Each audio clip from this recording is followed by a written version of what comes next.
Sidang jemaat yang dikasihi Tuhan, sebelum kita masuk dalam acara ibadah doa, saya mengucapkan selamat sore buat kita semua.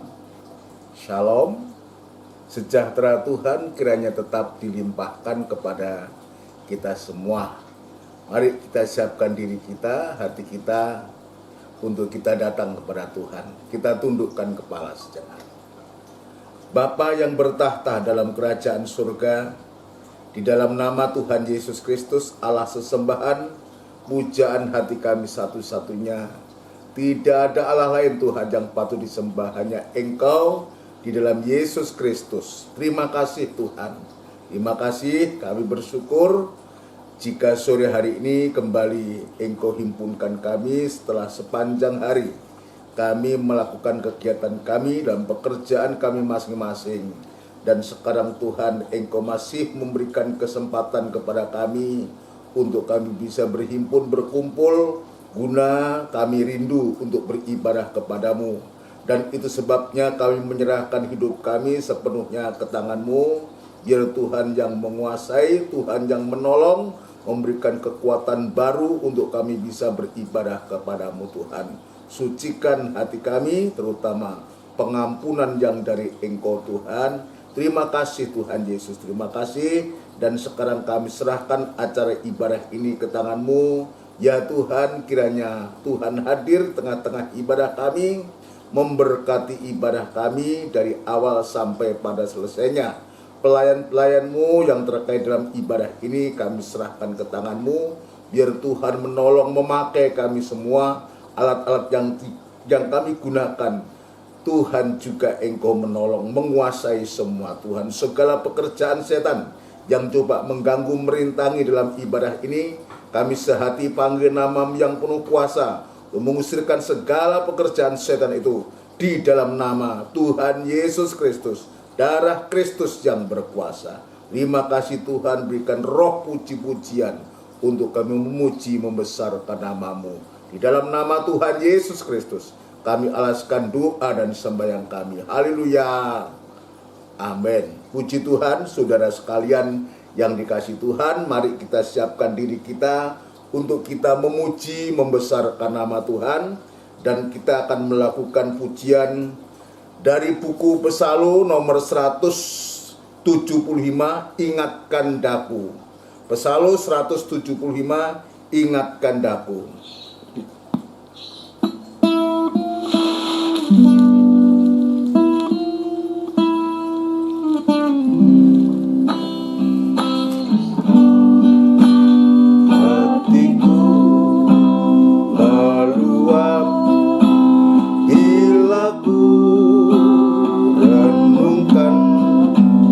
Kebaikan dan kemurahan-Mu.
kebaikanmu.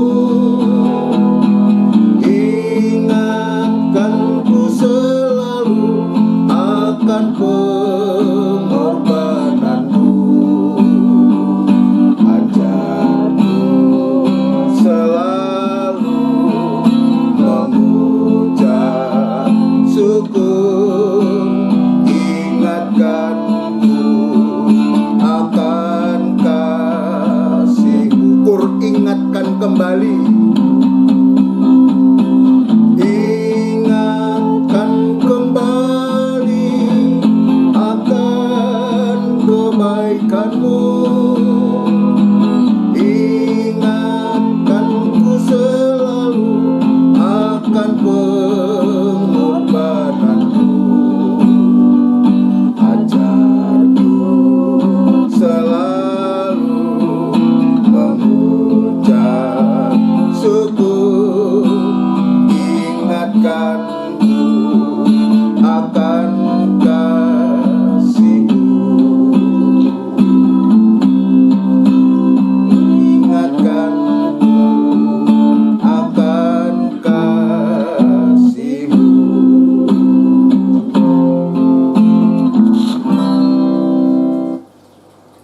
Puji Tuhan, saudaraku sekalian yang dikasihi Tuhan.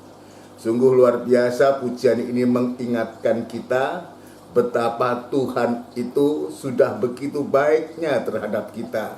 Jika kita merenungkan masa lalu kita, kehidupan kita dulu, rasanya tidak layak, tetapi Tuhan sudah melayakkan kita untuk bisa beribadah, bahkan kita bisa ambil bagian pelayanan kepada Tuhan. Dan pada akhirnya nama Tuhan yang dipermuliakan. Ya, puji Tuhan. Mari saudara sekalian, kita akan melanjutkan pujian kita. Ya, untuk kita menyambut firman Tuhan, kita akan lakukan pujian dari buku NR nomor 201. NR 201, saudara sekalian, kasih dari surga. Kasih dari surga.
Bapa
Kita akan tundukkan kepala untuk kita masuk dalam firman Tuhan.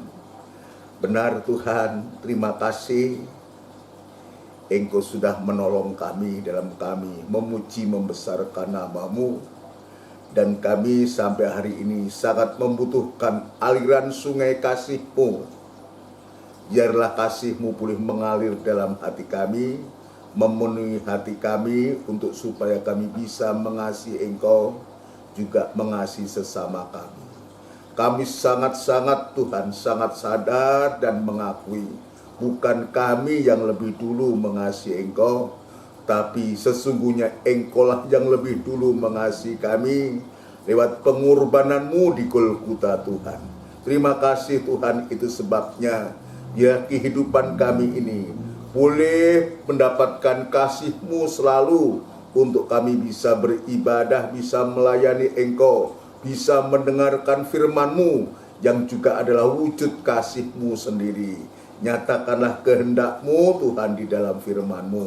Urapi firman-Mu dan urapi kami sekalian dalam pengurapan yang datangnya dari Engkau. Demikian pula kami tetap berdoa untuk gereja-gereja lain, hamba-hamba Tuhan dimanapun mereka berada, yang saat ini bersamaan beribadah semacam di tempat ini. Biar Tuhan juga menolong, juga memberkati, memakai para hamba-hamba-Mu dalam pemakaian Tuhan dan pengurapan yang sama Tuhan. Juga Engkau nyatakan kepada hamba-hamba-Mu semua. Demikian pula kepada hamba Tuhan, hamba berserah diri kepadamu. Biar kemurahan dan belas kasihan tetap Tuhan nyatakan kepada hamba untuk mampu menyampaikan firman-Mu dengan benar dan murni. Sebab hamba selalu mengatakan menyadari Tuhan akan keterbatasan, akan ketidakmampuan hamba, kelemahan hamba. Namun demikian hamba-Mu rindu untuk bisa melayani, dan itu sebabnya kekuatan surgawi biar menolong hamba untuk mampu menyampaikan firman-Mu dengan benar dan murni Tuhan. Sehingga firman-Mu nyata dalam kehidupan kami Tuhan. Bukan saja menyucikan hati kami, tapi juga mengubahkan kehidupan kami sampai suatu waktu tanpa cacat dan krut, sama seperti Engkau sempurna adanya. Bagimu tidak ada barang yang mustahil Tuhan. Terima kasih Bapa di surga. Terima kasih demikian pun sidang jemaat-Mu semua yang saat ini berada di rumah mereka masing-masing. Ya Tuhan, Engkau juga memberikan pertolongan. Dudukkan dengan tenang damai sejahtera-Mu, dan tetap taruh kerinduan dalam hatinya untuk selalu merindukan perkataan-Mu Tuhan. Terima kasih Bapa di surga.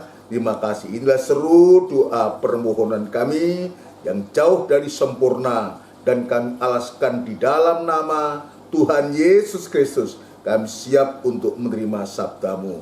Haleluya. Amin. Puji Tuhan. Saudaraku yang kekasih, ya yang dikasih Tuhan, dimanapun saat berada di rumah saudara masing-masing. Sebelum lanjut dalam pemberitaan firman Tuhan kembali, saya mengucapkan selamat sore, shalom, sejahtera Tuhan kiranya tetap dilimpahkan kepada kita. Kita bersyukur tidak putus-putusnya. Kita mengucapkan terima kasih, syukur kita kepada Tuhan. Sampai hari ini Tuhan masih memberikan umur, memberikan kesempatan, memberikan tubuh yang sehat. Biar kita gunakan tubuh yang sehat ini untuk kebesaran dan untuk kemuliaan Tuhan. Selalu saya mengatakan bahwa saat-saatnya nanti ada waktu di mana kita tidak bisa beribadah, tidak bisa beribadah sekalipun ada fasilitas, sekalipun ada sarana, tapi sewaktu-waktu Tuhan izinkan bahwa kita tidak bisa beribadah karena firman Allah itu sudah tidak ada. Tapi sebaliknya, sekalipun sekarang kita ini diperhadapkan dengan kesulitan-kesulitan, bahkan ibadah tatap muka pun tidak bisa, apalagi di hari-hari ini dalam rangka PPKM ini, saudaraku, hampir gereja-gereja juga sementara untuk tidak ada kebaktian oleh karena peraturan pemerintah. Namun demikian kita sesulit apapun juga di hari-hari ini, kita masih bisa beribadah, ya, bisa beribadah sekalipun ya untuk kita, kegiatan kita khususnya GKGM ini, ibadah kita melalui siaran tunda, ya, melalui siaran tunda, ya sudah hampir 1,5 tahun atau setahun lebih lah, hampir 1,5 tahun kita menjalani ibadah ini dengan siaran tunda, tetapi toh tetap kita masih bisa untuk kita bisa beribadah kepada Tuhan, ya, beribadah kepada Tuhan, kita bisa mendengarkan firman Allah. Tapi sewaktu-waktu dalam kitab Amos jelas dikatakan, sewaktu-waktu orang itu akan mencari firman Tuhan, akan beribadah, sudah tidak ada lagi kesempatan. Kenapa? Sebab firman Tuhan itu sudah diangkat, diambil.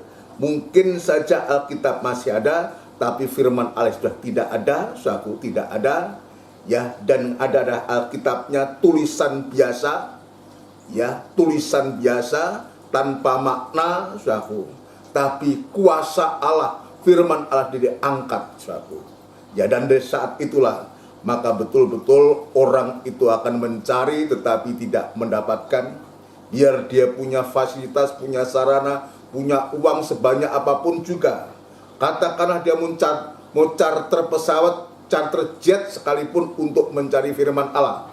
Dari timur ke barat, dari utara ke selatan, tetap saja firman Allah, ya, tidak bisa didapatkan. Kedua yang harus kita perhatikan, ya, di masa-masa kesusahan yang paling susah, itulah masa antikris ini juga harus kita waspadai, saudaraku. Dan di saat itu juga maka semua akan dikuasai oleh setan lewat antikris ini. Sampai pun orang berusaha tidak bisa tanpa harus, ya, tanpa seizin dia, tanpa ada cap atau stempel dari dia. Ini yang kita harus membedakan, saudaraku. Tetapi sekarang, sesulit-sulitnya kita di hari-hari ini, kita masih mendapatkan kesempatan, saudara sekalian, untuk kita bisa beribadah kepada Tuhan. Sekalipun juga harus satu perjuangan yang harus kita perjuangkan. Dan tidak mudah, bagi jemaat juga tidak mudah. Banyak yang menyampaikan nggak enak lewat siaran-siaran begini, nggak enak. Nggak seperti kalau kita langsung bisa beribadah tatap muka. Kami pun juga begitu, hamba Tuhan, gembala. Saya menyampaikan firman Allah, rasanya tidak afdol kalau tidak ada jemaat. Sekarang saya harus berhadapan dengan kursi yang kosong, sendirian, saudaraku. Ya, tidak ada siapa-siapa kecuali yang bertugas di sini yang membantu saya, saudaraku, untuk mengatur siaran ini, saudaraku, rekaman ini. Tetapi awalnya memang rasanya nggak enak begitu, saudaraku. Tapi lama-kelamaan sudah terbiasa. Dan saya menganggap kursi-kursi yang ada di depan saya ini, sofa-sofa itu penuh dengan orang, sehingga ya berjalannya waktu ya seperti ya kita di gereja aja.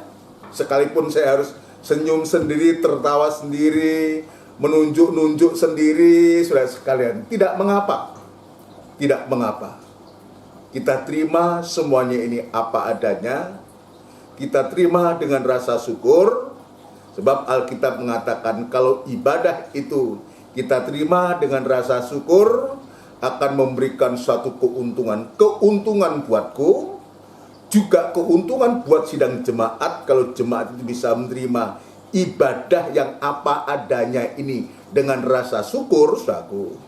Maka sesungguhnya ada berkat di dalam ibadah ini. Ya, ada berkat. Jadi seringkali saya mengatakan tidak usah lagi kita beribadah itu hanya untuk mencari keuntungan. Tapi sesungguhnya sebaliknya, kalau ibadah ini kita terima dengan rasa syukur, maka sudah memberikan keuntungan. Tuhan sudah memberikan keuntungan. Keuntungan yang utama adalah kita disebutkan berbahagia. Berbahagia orang yang membacakan, yang mendengarkan sampai bisa melakukan. Apalagi kita melihat harinya sudah semakin dekat, kedatangan Tuhan yang semakin dekat. Nah ini satu keuntungan yang lain, saudaraku, yang kita bisa terima kalau ibadah itu disertai dengan rasa syukur, saudaraku. Tadi yang pertama bahagia, yang menyangkut kehidupan kita hari ini, kebutuhan kita hari-hari ini, saudaraku. Di mana masa yang sulit ini, kita juga tetap yakin bahwa Tuhan sanggup untuk mengadakan. Banyak contoh yang Tuhan contohkan dalam Alkitab. Kita nggak usah mencari contoh di dunia, di Alkitab. Kalau ini seizin Tuhan, maka Tuhan juga sanggup untuk memelihara kita. Bapakmu tahu apa yang engkau butuhkan. Ingat kita ya kepada Elia saat itu, di saat diutus Tuhan dalam suasana yang kering, maka Tuhan kirimkan juga. Tuhan tempatkan di tempat di mana di situ ada air. Di saat dia lapar, maka Tuhan juga kirimkan. Ya lewat burung gagak itu Tuhan kirimkan makanan untuk Elia. Puji Tuhan. Masih banyak lagi contoh. Demikian pun kita yakin Allah yang sama itu, Allah yang maha tahu itu, yang saya sebutkan tadi, Bapa tahu apa yang sedang kita butuhkan. Dia juga pasti akan memelihara kita dengan caranya Tuhan. Saya mengatakan ini bukan teori, saudara, bukan teori. Ini praktek, ini pengalaman pribadi yang selama ini, khususnya masa pandemi ini, saudara, Tuhan memelihara begitu luar biasa. Yang terpenting, saudara sekalian, kalau Tuhan sudah pelihara kita, biar kita ada rasa ucapan syukur. Nomor satu, kita tetap ingat Tuhan, terutama lewat ibadah-ibadah, pelayanan-pelayanan bagi seorang imam, bagi seorang pelayan. Jangan sampai kita lupakan itu. Ini harus sungguh-sungguh, selalu harus dinyatakan, harus diperbincangkan, harus selalu disampaikan ini. Untuk supaya sungguh-sungguh kita menjadi orang-orang yang beruntung, orang-orang yang diberkati oleh Tuhan. Puji Tuhan.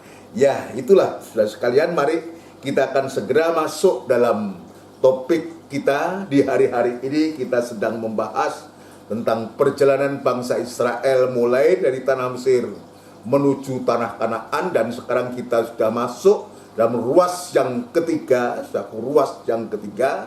yaitu dari Sungai Yordan, tapal batas Sungai Yordan ini, untuk menyeberang Sungai Yordan, saudara sekalian, dan masuk ke negeri Kanaan.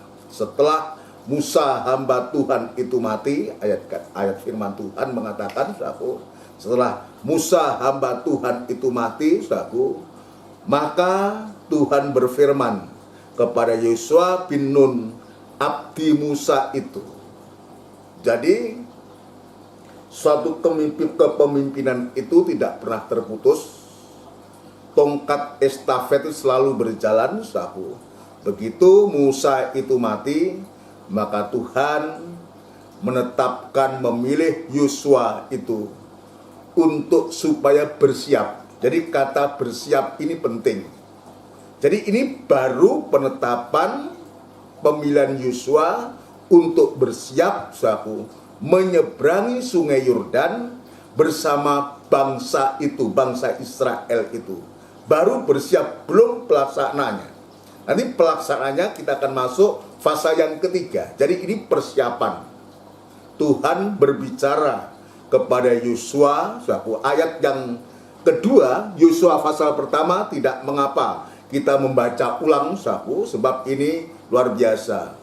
Ayat yang kedua pasal pertama, hambaku Musa telah mati, sebab itu bersiaplah sekarang, ya, seberangilah Sungai Yordan ini, engkau dan seluruh bangsa ini, menuju negeri yang akan kuberikan kepada mereka, kepada orang Israel itu. Jadi ini sebetulnya pembelaan Tuhan, ya, bukan semata-mata kepada Yosua yang menggantikan Musa, tapi sebetulnya ya janji ini memang diarah tujukan kepada bangsa Israel yang besar itu. Ya, dia teringat akan janjinya kepada nenek moyang mereka, saudaraku, kepada Ibrahim, Abraham, Ishak dan Yakub, saudaraku. Ayat yang ketiga, setiap tempat yang akan diinjak oleh telapak kakimu, kuberikan kepada kamu seperti yang telah kujanjikan kepada Musa. Dan ayat selanjutnya, bagaimana Tuhan itu menyatakan penyertaannya, menyatakan pembelaannya, seperti apa yang dilakukan kepada Musa. Jadi terhadap Yosua ini, Tuhan juga melakukan seperti apa yang Tuhan lakukan kepada Musa. Jadi saya kembali di sini, saudara sekalian, ada pelajaran yang perlu kita lihat, saudaraku. Jadi artinya, tadi saya mengatakan tertuju kepada bangsa Israel. Adapun Musa, adapun Yosua, ini adalah kehidupan yang dipanggil dan dipilih oleh Tuhan, ditentukan oleh Tuhan untuk memimpin.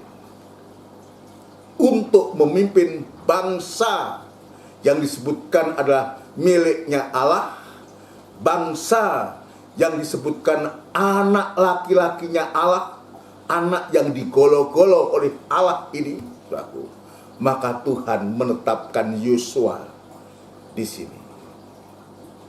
Dan Tuhan itu begitu luar biasa, kembali mengingatkan saya, mengingatkan kita semua, ya, bahwa jika Tuhan itu memilih seseorang,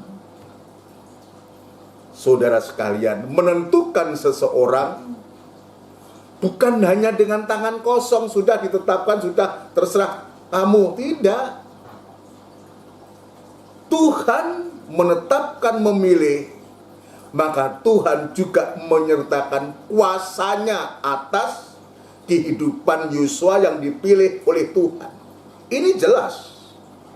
Alkitab mengatakan, ayat yang kelima, seorang pun tidak akan dapat bertahan menghadapi engkau seumur hidupmu. Seperti aku menyertai Musa, demikianlah aku akan menyertai engkau. Aku tidak akan membiarkan engkau dan tidak akan meninggalkan engkau.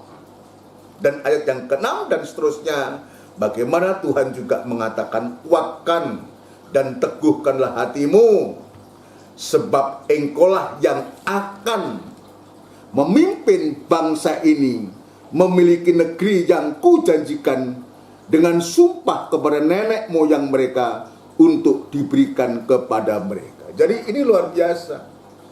Dia dipilih untuk memimpin bangsa ini. Bangsa yang sudah dijanjikan kepada nenek moyang dari Israel itu tadi saya mengatakan Ibrahim, Abraham, Ishak, dan Yakub.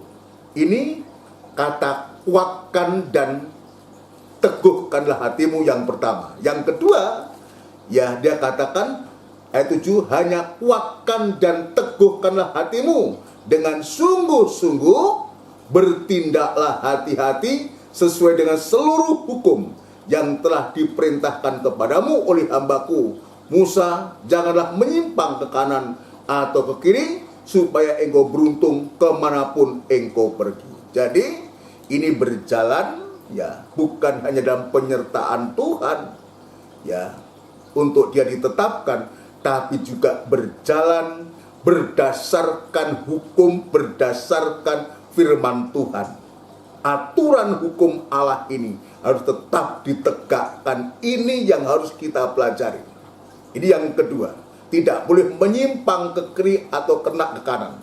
Artinya harus jalan lurus selurus-lurusnya untuk menjalani perjalanan yang begitu nanti banyak kendala-kendala, saudaraku. Ya.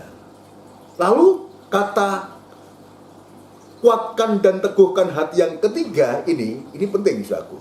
Ya. Ayat 9, bukankah telah kuperintahkan kepadamu, kuatkan dan teguhkanlah hatimu. Apa? Janganlah kecut dan tawar hati. Ini yang Tuhan katakan jangan kecut dan tawar hati, artinya janganlah engkau takut atau kurang semangat. Nah, sebab ini penting. Dengan semangatnya bangsa Israel, dengan semangat Yosua dalam memimpin bangsa Israel ini, saudaraku, buat penyertaan Tuhan yang begitu luar biasa itu, saudaraku, ini membuat nyali orang-orang yang ada di Kanaan dan sekitarnya menjadi ciut. Nah, itu sebabnya Tuhan pesankan dan pesan yang ketiga, kuatkan dan teguhkanlah hatimu yang ketiga, jangan kecut dan tawar hati, sebab Tuhan Allahmu menyertai engkau kemanapun engkau pergi. Jadi harus dengan berani hati dan jangan kendur semangat itu. Kalau ini dilakukan, saudaraku, dan Tuhan kerjakan begitu luar biasa, saya akan tunjukkan lebih dulu, saudaraku, maka pasal yang kelima, perhatikan. Pasal yang kelima ayat yang pertama, saudaraku, apa yang terjadi? Dengan semangatnya, dengan berani hatinya, ya, dengan tidak takutnya Yosua bersama bangsa ini, dan Tuhan betul-betul membelah itu sungai Yordan itu, mengeringkan sungai Yordan ini. Apa yang terjadi? Yosua pasal 5 ayat pertama. Ketika semua raja orang Amori di sebelah barat sungai Yordan dan semua raja orang Kanaan di tepi laut mendengar bahwa Tuhan telah mengeringkan air sungai Yordan di depan orang Israel sampai mereka dapat menyeberang, tawarlah hati mereka dan hilanglah semangat mereka menghadapi orang Israel. Justru ketika Yosua dan bangsa Israel tidak tawar hati, tidak kecut, tidak tawar hati, maka sebaliknya justru orang-orang bangsa-bangsa di sekitar Kanaan ini, dia tawar hati dan mereka hilang semangat mereka menghadapi orang Israel. Artinya apa? Belum berperang dia sudah kalah. Karena apa? Karena mendengar bagaimana ya penyertaan Tuhan itu, pembelaan Tuhan itu terhadap orang yang kuat hati dan teguh hati, yang tidak ciut nyali, yang tidak kecut hati dan tawar hati. Justru mereka lah yang akhirnya kecut hati, saudaraku, ya, kecut dan tawar hati, dan dia betul-betul tidak berani untuk menghadapi ya bangsa Israel dan kepemimpinan Yosua ini, karena Allah sudah berperang ganti mereka, sudah berperang ganti mereka. Yordan dikeringkan, orang Israel berjalan di tanah kering sampai di seberang Yordan. Nah, inilah saudara sekalian, ada makna yang harus kita lihat, ya, betapa jika Tuhan itu sudah menetapkan seseorang, memilih seseorang, bahwa Tuhan juga akan menyertakan perlengkapan yang harus ya dia ya gunakan untuk menghadapi itu. Sebab halangan yang utama dalam PA kemarin saya mengatakan, halangan utama itu adalah sungai Yordan di hadapan dia. Sungai Yordan. Yang kedua adalah 7 bangsa di Kanaan, dan ternyata bangsa-bangsa sudah ciut nyali begitu dia mendengar, melihat bagaimana Allah itu menyatakan pembelaannya. Kita bisa lihat. Nah, sekarang prakteknya untuk kita apa? Ya, ini memberikan suatu dorongan, memberikan suatu gairah kepada kita. Sekalipun saat-saat ini kalau kita praktekkan dalam saat-saat sekarang ini, bagaimana kita diperhadapkan dengan suatu situasi kondisi yang semacam ini. Di satu sisi kita juga harus tetap beribadah, eksis beribadah, melayani Tuhan, ya, atau Tuhan juga sudah memilih kita, memanggil kita dan memilih kita untuk menjadi pelayan-pelayan Tuhan, menjadi seorang imam, menjadi seorang jemaat Tuhan, saudaraku. Sebab ada Yosua, itu pemimpin, saudaraku. Juga ada bangsa Israel. di tengah-tengah bangsa Israel juga ada suku Lewi, imam-imam yang ditetapkan oleh Tuhan. Ini harus bau-membau. Bau-membau, jangan sendiri-sendiri. Ya, pemimpin juga harus menunjukkan kepemimpinannya. Yang dipimpin juga dari taat dan patuh kepada pemimpin. Dan masing-masing tugas-tugas, baik tugas pasukan yang harus berperang, tugasnya seorang imam-imam orang Lewi, dia harus bertugas sesuai dengan apa yang ditetapkan. Demikian Yosua sebagai pemimpin besar mereka. Bau-membau bekerja sama. Kita yakin jika Tuhan sudah memanggil kita seperti Tuhan memanggil Yosua, Tuhan memilih kita menjadi seorang anak Tuhan, sebagai seorang pelayan Tuhan, sebagai seorang imam atau sebagai seorang hamba Tuhan, maka dimanapun tempat kita Tuhan tempatkan, yakinlah jika Tuhan yang memilih, Tuhan yang memanggil dan memilih, ya maka Tuhan juga pasti memperlengkapi kehidupan kita. Kita tidak dibiarkan jalan dengan tangan kosong, hampa, tidak. Ini harus menjadi keyakinan kita. Ini meneguhkan, menguatkan kita di masa-masa sulit ini, untuk kita tidak takut, tidak ragu atas panggilan dan pilihan Tuhan.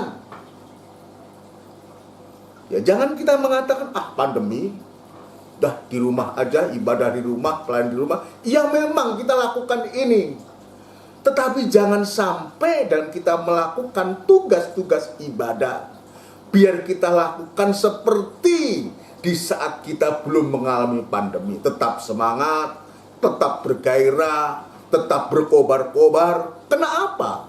Tuhan sudah panggil saudara, panggil saya, memilih saudara, memilih saya untuk menjadi pengikut, menjadi pelayan, menjadi seorang imam, menjadi seorang hamba Tuhan, seorang menjadi gembala. Maka Tuhan juga yang akan memperlengkapi setiap jabatan-jabatan pelayanan yang Tuhan tetapkan, saudaraku. Maka Tuhan juga memperlengkapi dengan kemampuan-kemampuan yang ajaib. Saudara sekalian, memperlengkapi kita dengan kemampuan-kemampuan yang ajaib. Itulah yang namanya karunia dari Roh Kudus itu, untuk memberikan kemampuan yang ajaib kepada kita, untuk kita bisa melakukan pekerjaan Tuhan. Bukan pekerjaan gereja, bukan pekerjaan dari hamba Tuhan atau pendeta, tapi kita melakukan pekerjaan ini dengan kelengkapan Allah itu untuk kebesaran dan untuk kemuliaan Tuhan. Itu sebabnya dalam Efesus pasal yang keempat, Tuhan menetapkan 5 jabatan ini dengan karunia-karunia-Nya. 5 jabatan ini. Demikian pun kepada Yosua, Tuhan menetapkan dia dan Tuhan suruh dia bersiap untuk mengatur segala sesuatunya, untuk supaya nanti saatnya nanti ketika dia harus menyeberang sungai Yordan, maka baik Yosua maupun para imam maupun seluruh pasukan Israel sudah siap. Saya akan tunjukkan fase yang ketiga, ya. Fase yang ketiga, saudara sekalian. Pasal 3 ayat yang pertama, Yosua bangun pagi-pagi, lalu ia dan semua orang Israel berangkat dari Sitim, dan sampailah mereka ke sungai Yordan. Maka bermalamlah mereka di sana sebelum menyeberang.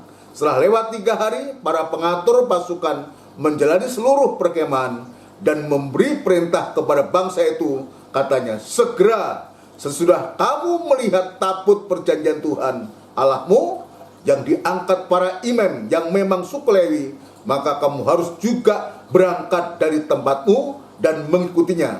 Hanya antara kamu dan tabut itu harus ada jarak kira-kira 2000 hasta panjangnya janganlah mendekatinya, maksudnya supaya kamu mengetahui jalan yang harus kamu tempuh, sebab jalan itu belum pernah kamu lalui dahulu. Ini bukti Tuhan mempersiapkan Yosua, maka Yosua juga mempersiapkan para pasukannya, orang-orang Israel, tapi juga mempersiapkan imam-imam yang memang suku Lewi di tugasnya masing-masing. Dan disebutkan jarak antara tabut dengan kamu kira-kira 2000 hasta panjangnya, jangan mendekatinya. Ini nanti kita jelaskan kenapa disebutkan 2000, apa maksud ya makna dari angka 2000 ini, saudaraku, ya nanti. Tapi kita akan kembali kepada bagaimana ya Tuhan sudah memilih, menetapkan, dan Tuhan juga melengkapi dengan karunia dan jabatan. Tadi saya menunjukkan ya dalam Efesus fase yang keempat, saudaraku. Efesus fase yang keempat kita akan melihat kembali.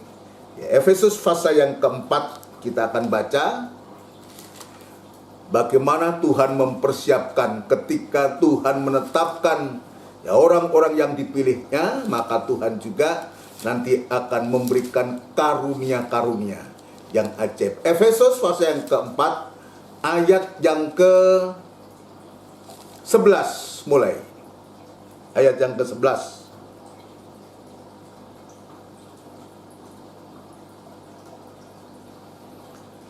Dan ialah yang memberikan baik rasul-rasul maupun nabi-nabi, baik pemberita-pemberita Injil maupun gembala-gembala dan pengajar-pengajar. Jadi kalau kita lihat Tuhan menetapkan 5 jabatan. Ada rasul, ya saya nggak mengatakan rasul itu begini, tidak. Ini hanya memudahkan. Ada rasul, ada nabi, ada pemberita Injil, ada gembala, dan ada pengajar-pengajar. Ya.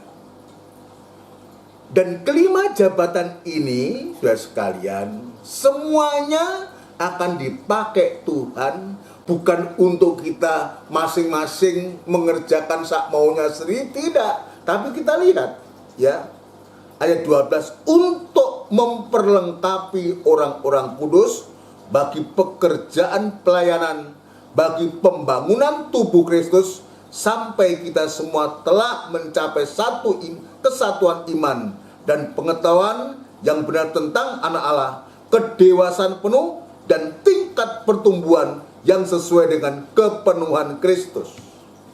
Jadi 5 jabatan ini harus bekerja sama. Ya, dan semua mengarahkan dirinya untuk untuk pekerjaan pelayanan bagi pembentukan tubuh Kristus, bukan pembentukan kelompoknya atau golongannya, bukan.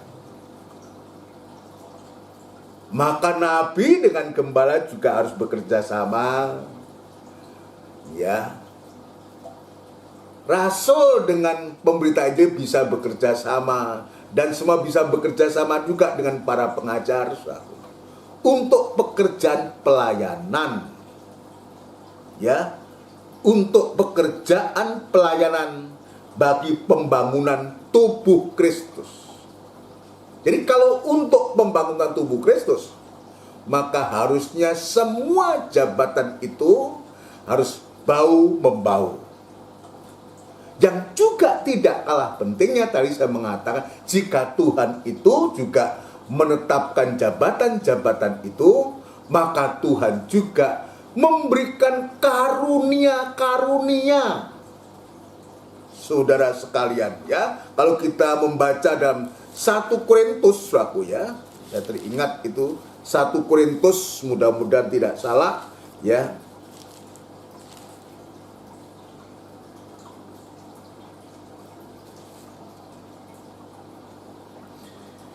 Pasal yang ke-12, pasal 12 ayat yang ke-7 mulai, itu perikopnya rupa-rupa karunia tetapi satu roh. Jadi jabatan-jabatan, 5 jabatan itu saudaraku juga diperlengkapi dengan karunia-karunia. Tetapi kepada tiap-tiap orang dikaruniakan penyataan roh untuk kepentingan bersama.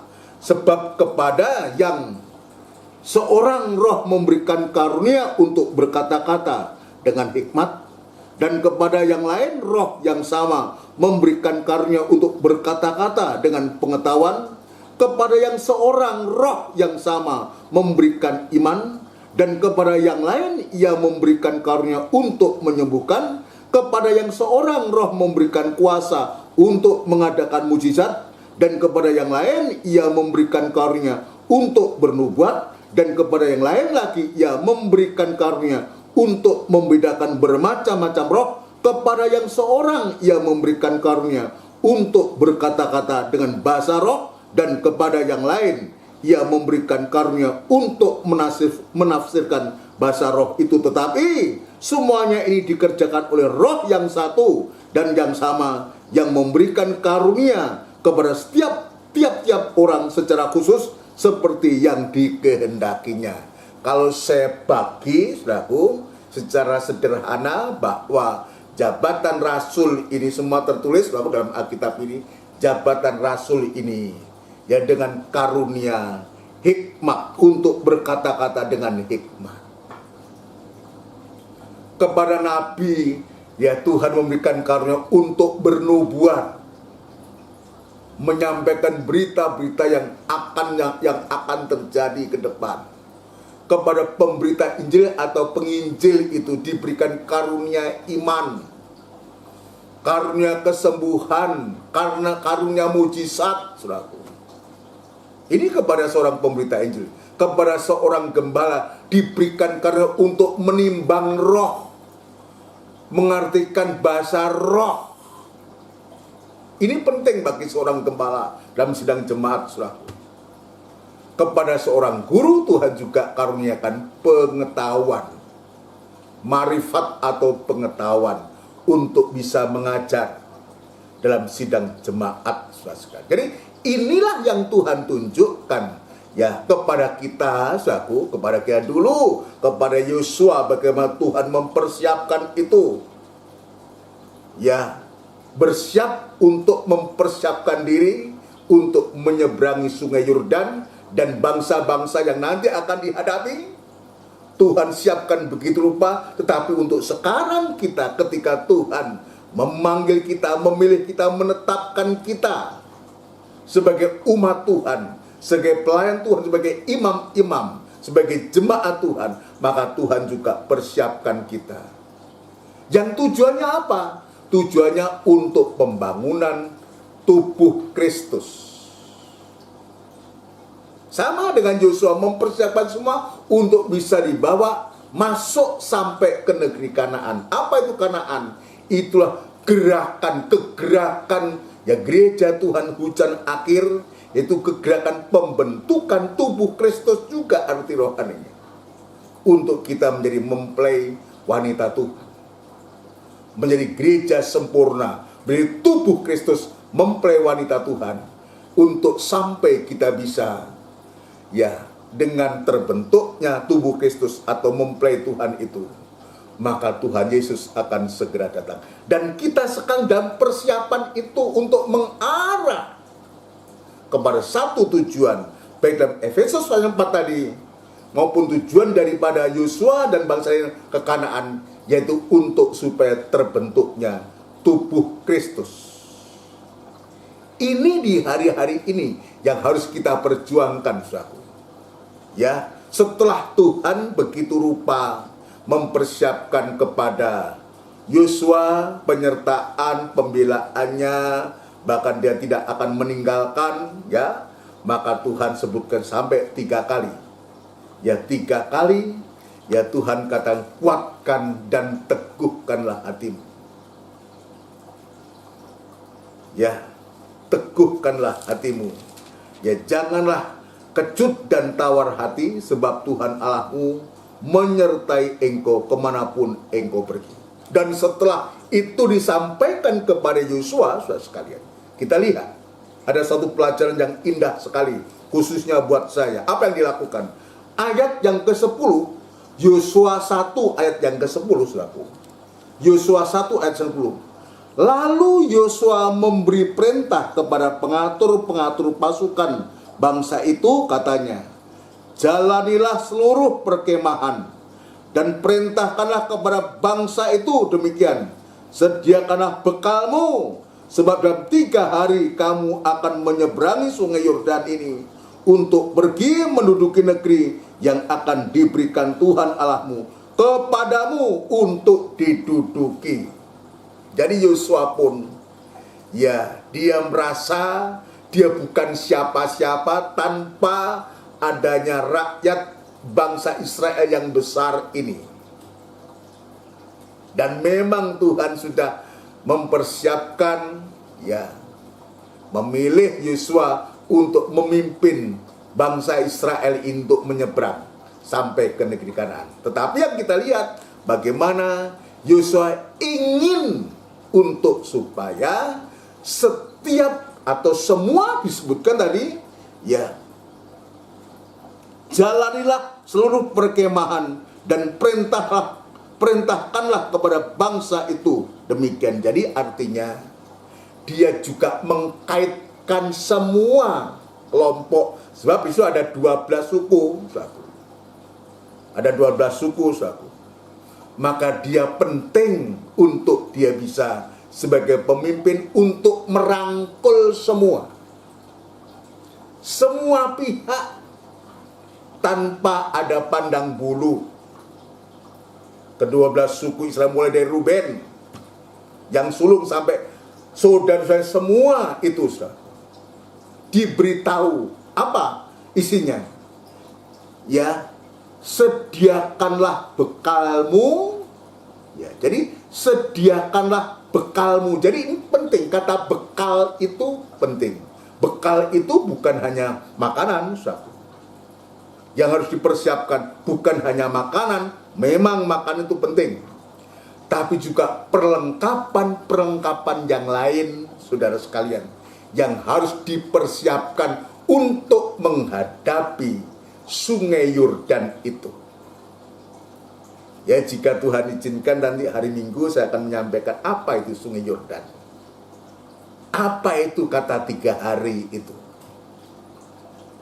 Ya, nanti kita sampai ke sana pelaksanaannya. Tapi sekarang yang dikatakan Yosua ini, ya, sediakanlah bekalmu, sebab dalam 3 hari kamu akan menyeberangi sungai Yordan ini untuk pergi menduduki negeri yang akan diberikan Tuhan Allahmu kepadamu untuk diduduki.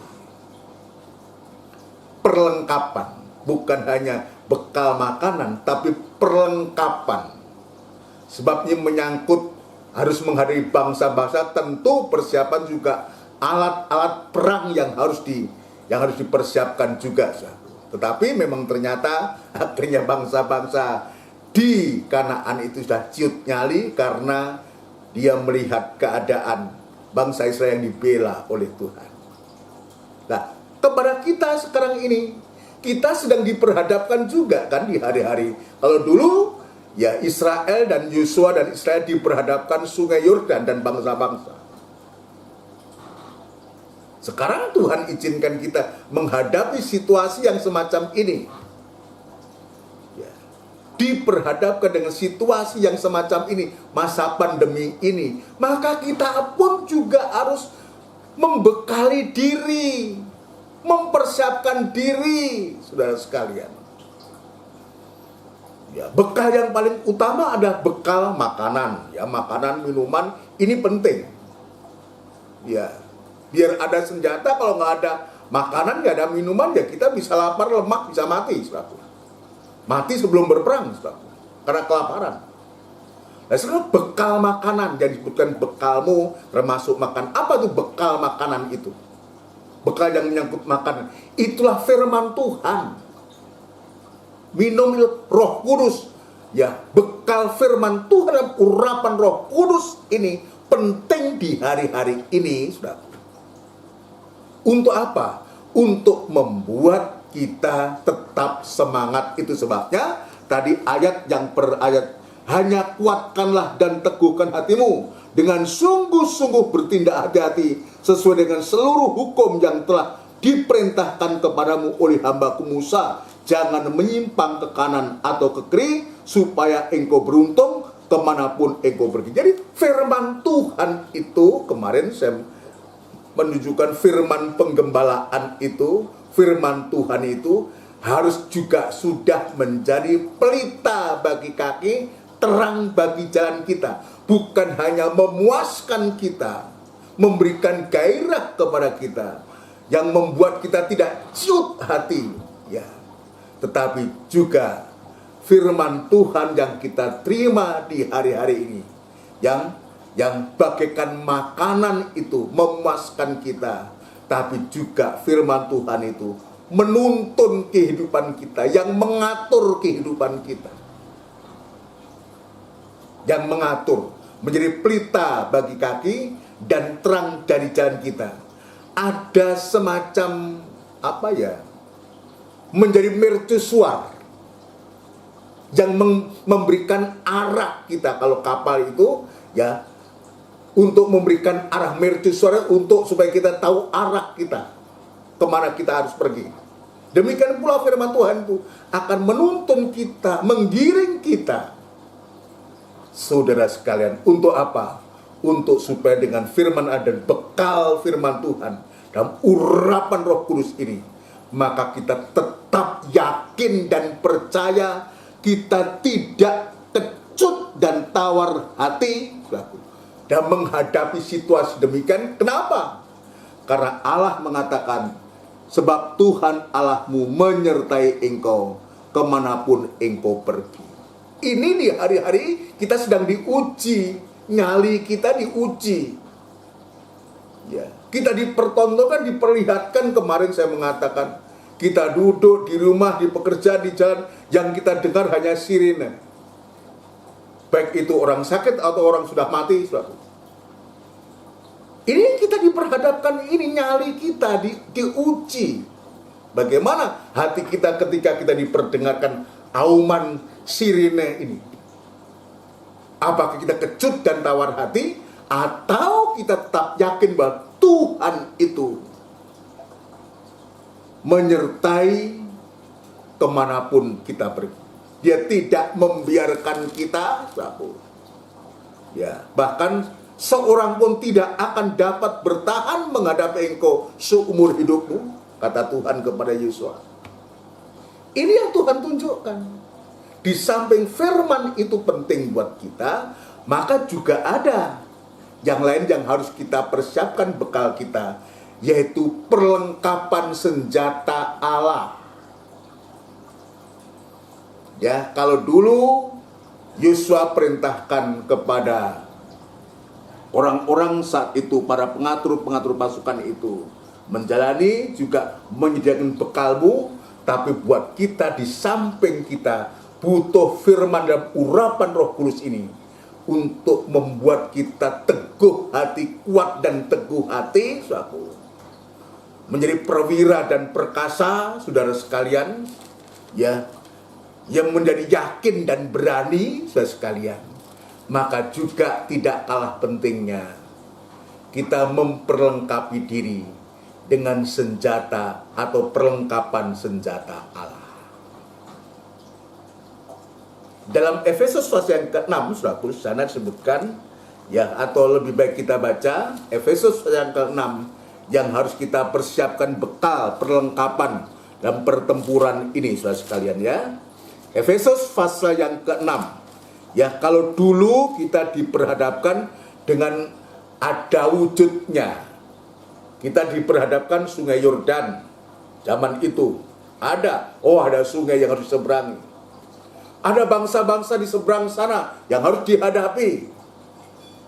Nah, sekarang ini kita diperhadapkan dengan keadaan yang tidak nyata, tapi ada. Yang kita hadapi ini, saudaraku, ya, kalau dalam Efesus disebutkan roh-roh yang ada, ya, atau kita baca lebih dulu, kita baca Efesus pasal yang ke-6 ayat yang ke-12 atau ayat 10 lebih baik. Akhirnya hendaklah kamu kuat di dalam Tuhan. Kalau dalam zaman Yesus, kuatkan dan teguhkanlah hatimu.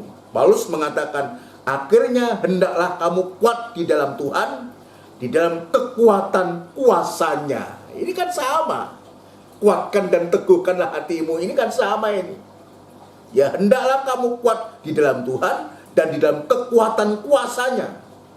Kenakanlah seluruh perlengkapan senjata Allah. Ini yang disebutkan perbekalan ini. Siapkanlah perbekalanmu. Ya, kenakanlah seluruh perlengkapan senjata Allah supaya kamu dapat bertahan melawan tipu muslihat iblis.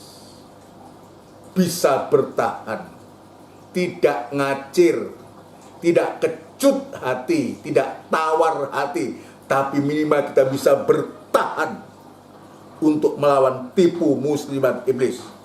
Karena perjuangan kita bukanlah melawan darah dan daging. Kita lihat, bukan melawan darah dan daging, bukan dengan kita melawan wujudnya musuh itu. Kalau dulu memang sungai Yordan yang harus berberangi, bangsa-bangsa harus berberangi, dituliskan bukanlah melawan darah dan daging, tetapi melawan pemerintah-pemerintah, melawan penguasa-penguasa, melawan penghulu-penghulu dunia yang gelap ini, melawan roh-roh jahat di udara. Sebab itu ambillah seluruh perlengkapan senjata Allah supaya kamu dapat mengadakan perlawanan pada hari yang jahat itu dan tetap berdiri sesudah kamu menyelesaikan segala sesuatu. Yang kita hadapi ini tidak ada wujudnya. Contoh nyata sekarang. Coba virus corona ini, nampak enggak? Kan tidak nampak, tapi ada. Bagian roh-roh yang sedang berkentayangan, melawan roh-roh jahat di udara. Inilah yang diperhadapkan kepada kita. Kita melawan musuh, menghadapi musuh yang tidak nyata. Demon-demon, roh-roh wujudnya yang kita hadapi sekarang ini, ya virus corona ini. Ya tidak nyata tapi ada. Yang sampai hari ini juga banyak orang yang tidak percaya itu. Tapi nyata.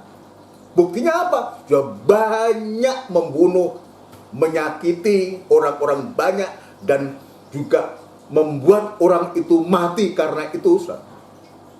Ini yang sedang kita hadapi. Nah itu sebabnya Tuhan lewat Rasul Paulus ini ya juga memberikan satu nasihat kepada kita untuk kita memperlengkapi diri. Ya, memperlengkapi diri karena perjuangan kita bukan melawan darah dan daging tetapi melawan pemerintah dan seterusnya. Ya. Ayat 14. Jadi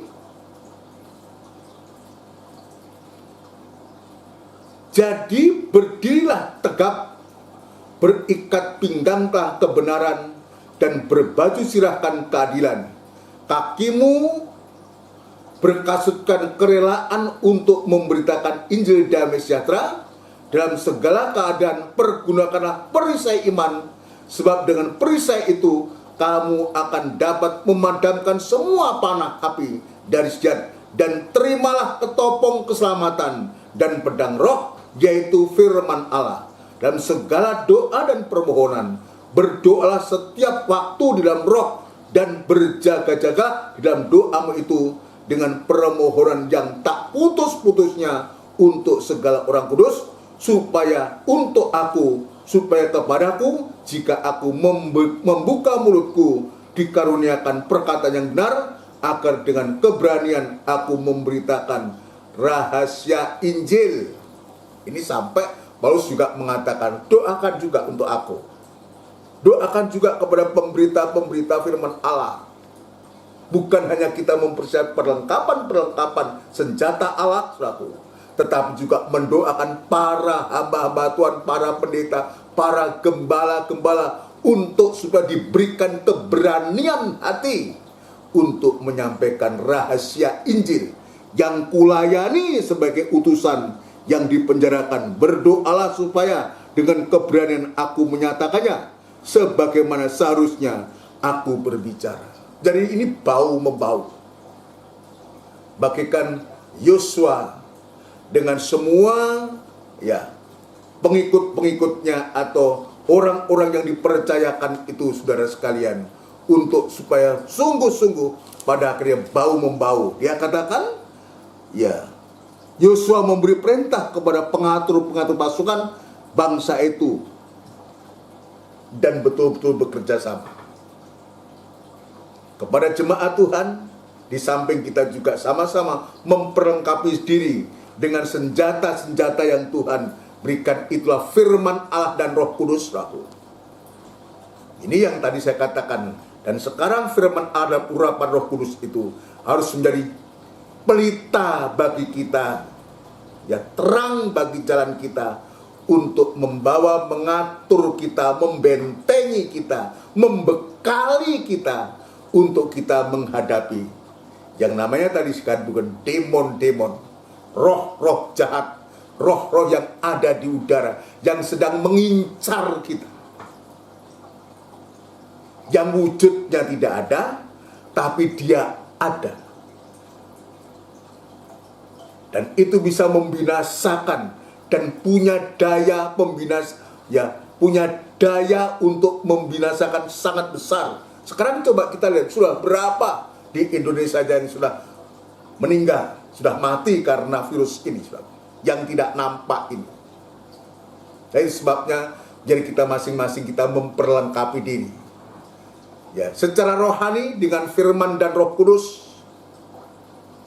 Itu yang harus menjadi andalan kita. Disebutkan, berdiri tegap, berikat pinggangkan kebenaran, berbaju silahkan dan seterusnya, itu suatu. Tapi di satu sisi juga secara fisik di hari-hari ini, maka Tuhan lewat pemerintah kita memberikan suatu anjuran-anjuran, peraturan-peraturan untuk kita terhindar daripada musuh kita yang tidak nampak ini. Paling enggak kita menggunakan masker. Ini ikhtiar, ini cara kita. Bahkan disarankan kalau bisa double 2. Jauhi kerumunan, kurangi pertemuan-pertemuan, cuci tangan dan semua. Ini kan upaya secara fisik. Kita juga harus lakukan sebab kita diperhadapkan musuh yang tidak nampak. Dan sekaligus sebetulnya dengan apa yang terjadi ini, sekaligus kita diajar untuk taat dan dengar-dengaran, diajar untuk kita tertib, diajar untuk kita bersih. Diajar untuk kita bersih dulu, nggak peduli sudah aku dari mana-mana, sudah sekarang kita mau berangkat cuci tangan, pulang dari mana pun cuci tangan, dan kita ini juga ada segi positifnya, segi baiknya untuk kita mengajarkan kita untuk menjadi tertib, menjadi taat, dan menjadi dengar-dengaran kepada Tuhan. Kalau kita bisa taat dan dengar-dengaran kepada Tuhan, maka aturan-aturan yang ada sekarang ini demi untuk kebaikan kita, untuk supaya kita menang dari segala pergumulan kita di hari-hari ini, kenapa tidak untuk kita tidak melakukan? Kita tetap harus melakukan itu demi untuk kebaikan kita. Itu sebabnya, saudaraku, biarlah di hari-hari ini, saudaraku, kita kembali dalam Yosua ini, saudaraku. Kita kembali, di hari-hari ini kita sungguh-sungguh mempersiapkan diri untuk supaya kita dibawa oleh Tuhan. Kepada bangsa Israel, sungguh-sungguh dibawa oleh Tuhan dalam kepemimpinan Yosua ini untuk betul-betul ayat yang ke-11 tadi, sediakanlah bekalmu, sebab dalam 3 hari kamu akan menyeberangi sungai Yordan ini untuk pergi menduduki negeri yang akan diberikan Tuhan Allahmu kepadamu untuk diduduki, untuk menjadi tempat tinggal, untuk kita ada dan kita mengalami sukacita. Ada janji yang pasti, Kanaan Samawi. Kanaan itu sendiri bicara tentang kegerakan ya gereja Tuhan hujan akhir atau kegerakan pembentukan tubuh Kristus. Tapi Kanaan Samawi itu juga berbicara tentang kerajaan surga. Juga berbicara tentang kerajaan surga. Yang di sana limpah dengan susu dan madunya. Penuh dengan sukacita, penuh dengan bahagia yang Tuhan sediakan kepada kita. Ayo, kepada kita semua yang sudah tetapkan dipilih oleh Tuhan, siapapun kita, ya apapun tempat kedudukan kita, jabatan kita, dan pelayanan di gereja kita masing-masing, ayo kita tekun, kita siap. Kuatkan hati dan teguhkan hati, saudaraku, untuk kita siap untuk masuk ke negeri Kanaan, bahkan Kanaan Samawi. Amin, saudara sekalian. Ya jangan kecut hati, jangan tawar hati, saudaraku, tapi biar kita tetap semangat. Janganlah engkau takut atau kurang semangat. Biar kita di hari-hari tetap semangat, tetap berkobar-kobar untuk menghadapi nanti Sungai Yordan, menghadapi bangsa-bangsa di seberang Sungai Yordan sana. Amin, saudara sekalian. Puji Tuhan. Mari kita akan melakukan satu pujian untuk mengakhiri ibadah doa dan penyembahan ini. Kita akan melakukan pujian dari buku NR 232.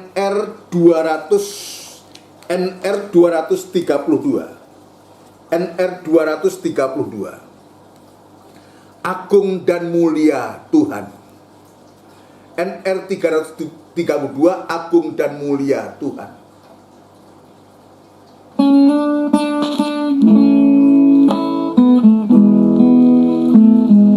Haleluya.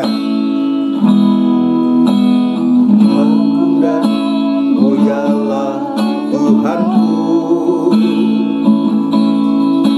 sempurnalah perbuatan tanganmu, yang berkuasa atas surga dan seluruh bumi. Siapa yang dapat seperti Kau Tuhan? Agung dan mulialah Tuhanku, Maha besar perbuatan tanganmu. Haleluya. Aku datang dan bersujud dalam hadirat-Mu, memuja Engkau seumur hidupku. Ku sembah Kau, Allah yang maha besar. Ku sembah Kau, Yesus keselamatanku. Ku sembah Kau, Guru kekuatan hidupku. Ajaib Tuhan, sungguh Engkau mulia.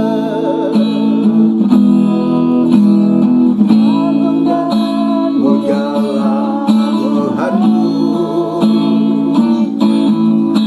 sempurnalah perbuatan tanganmu. Haleluya. Yang berkuasa atas surga dan seluruh bumi. Siapa yang dapat seperti Kau Tuhan?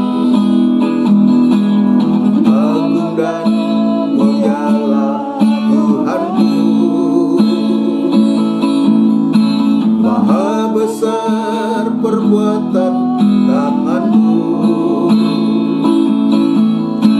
Aku datang dan bersujud dalam hadirat-Mu, memuja Engkau seumur hidupku. Ku sembah Kau, Allah yang maha besar. Haleluya. Yang maha besar. Haleluya. Ku sembah Kau, Yesus keselamatanku. Ku sembah Kau, Roh yang kudus, kekuatan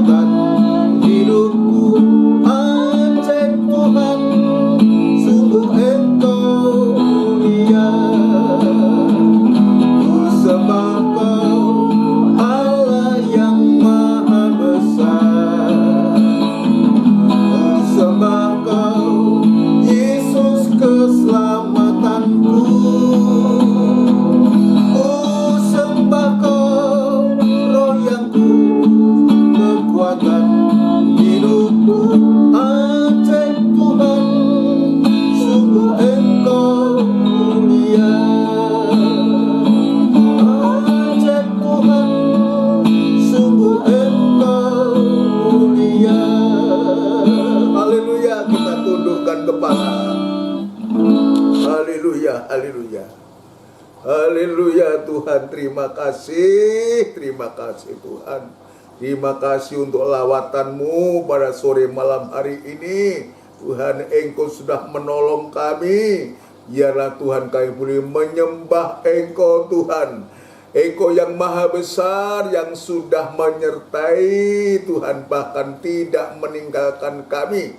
Bahkan Engkau memperlengkapi kehidupan kami Tuhan di hari-hari ini, untuk bisa menghadapi musuh yang tidak nampak, roh-roh yang ada ibarat demon-demon itu. Tuhan, itu sebabnya tolonglah Tuhan, biarlah hati kami penuh dengan firman, penuh dengan Roh Kudus-Mu Tuhan, untuk supaya memperlengkapi kehidupan kami. Kami dibentengi Tuhan, kami sungguh-sungguh mengalami satu perlindungan dan pengayoman yang dari Engkau. Hamba bersama seluruh sidang jemaat-Mu Tuhan, dan itu sebabnya ajarkan kami untuk kami belajar kuat dan teguh hati di hari-hari ini, bahkan sampai Engkau datang yang kedua kali Tuhan, untuk menghadapi masa-masa sulit ini Tuhan. Tanpa Engkau kami tidak bisa berbuat apa-apa. Tetap supaya kami tetap teguh hati,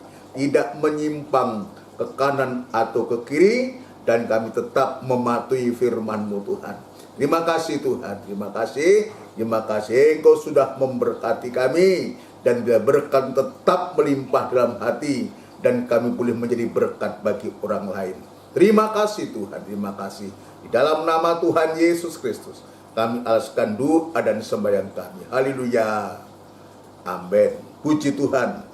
Saudaraku yang kekasih, ya Tuhan sudah menolong kita, ya memberkati kita, ya dengan firman-Nya, dan sekarang ya kepada kita biar Tuhan ya sungguh-sungguh memberikan suatu gairah yang baru, untuk supaya kita tetap waspada, tidak lengah, sebab kita diperhadapkan dengan musuh yang tidak nampak di hari-hari ini. Biar doa kita kepada Tuhan, perlengkapan senjata Allah itu betul-betul ada, yaitu firman dan Roh Kudus itu betul-betul ada. Puji Tuhan. Mohon perhatian untuk acara ibadah kita. Nanti kita akan kembali dalam ibadah raya hari Minggu, saudaraku. Hari Minggu tanggal 18 Juli, saudaraku.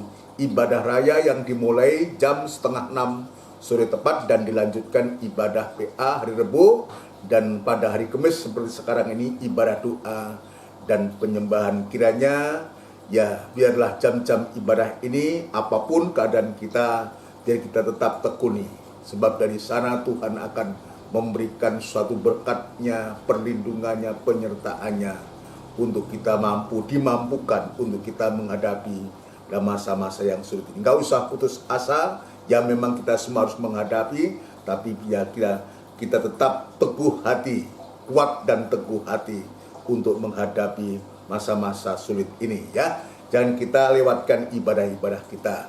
Nanti kita akan berdoa juga untuk saudara kita yang masih dalam proses pemulihan, saudara sekalian, keluarga-keluarga khususnya yang sudah dipulihkan, saudaraku, dan menuju kepada pemulihan sempurna. Saudaraku, juga keluarga Yosi tetap kita bawa, keluarga Trio Palwoko juga kita bawa dalam doa. Saudara Rulan juga Tuhan supaya juga Tuhan tolong, juga Ibu Linda yang ada di Pondok Chandra, biar Tuhan juga jamah, ya Tuhan sembuhkan. Juga saudara kita yang ada sekarang menjadi isoman, yang ada di rumah Raja Wali, ada beberapa 3 atau 4 orang di sana, biar Tuhan juga menolong. Om Edwin juga Tuhan menolong, dan juga Ibu Nona yang ada di Makassar dalam pemulihan, biar Tuhan juga menolong. Masih banyak lagi yang perlu kita doakan, biar Tuhan kiranya menjamah orang-orang tua kita di masa tua, biar Tuhan juga menyertai, memberikan damai sejahteranya. Ya, kepada seluruh sidang jemaat Tuhan dimanapun berada, tadi firman Allah disampaikan, biar kita kembali kepada Tuhan, kita serahkan semua kepada Tuhan. Juga berdoa untuk bangsa dan negara Republik Indonesia yang kita cintai. Mari kita akan tundukkan kepala, kita akan berdoa. Bapa yang baik yang bertahta dalam kerajaan surga, tidak putus-putus ya kami mengucapkan syukur dan terima kasih kepadamu, oleh karena kebaikan-Mu, oleh karena penyertaan dan berkat-Mu, yang Tuhan sudah nyatakan kepada kami. Tuhan, terima kasih untuk berkat-Mu, firman-Mu Tuhan tetap tertukik dalam hati kami dan menjadi iman, dan kami boleh praktekkan dalam setiap kehidupan kami semua. Terima kasih Tuhan, terima kasih. Hamba membawa seluruh sidang jemaat-Mu bersama keluarga masing-masing Tuhan. Kiranya Engkau tilik satu persatu Tuhan, senantiasa memberkati, menyertai mereka, melindungi mereka dari segala hal yang tidak berkenan di hadapan Engkau, terutama dalam menghadapi pandemi corona ini. Tuhan, Engkau menolong seluruh sidang jemaat ini semua.